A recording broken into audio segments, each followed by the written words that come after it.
A huge part of healing into truer freedom or true fulfillment is no longer hiding from ourselves, is really being completely honest with ourselves and wanting to know, and really inviting in feedback from those around us who are closest to us to understand what are our patterns, what are we do, or what do we do when we go kind of unconscious into some old conditioned way of thinking, being, relating, anything that is conditioned or habitual is not fully conscious yet. And so the whole path of healing to me is really inviting everything that we're doing, thinking, being to become conscious.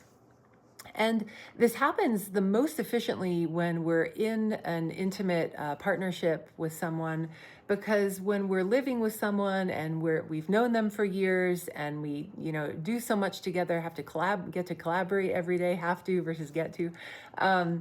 This is where we can't hide from ourselves anymore. They're going to help us see ourselves, be that kind of mirror for us.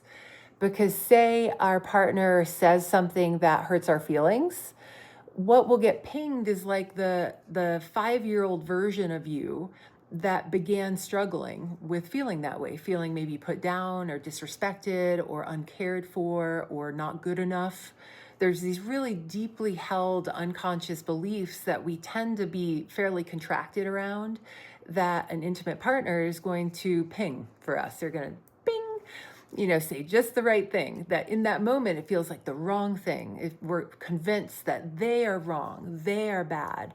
And it's like, maybe, but also you get to be free when, if they ping you in that way, you could feel whatever comes up and recognize the story that's really behind it. That, may have words, it may not. It may be partially conscious, it might be completely unconscious, and it's why we react from it immediately, why we kind of jump into a more defensive position and try to kind of fight for, but no, I am right and they're wrong.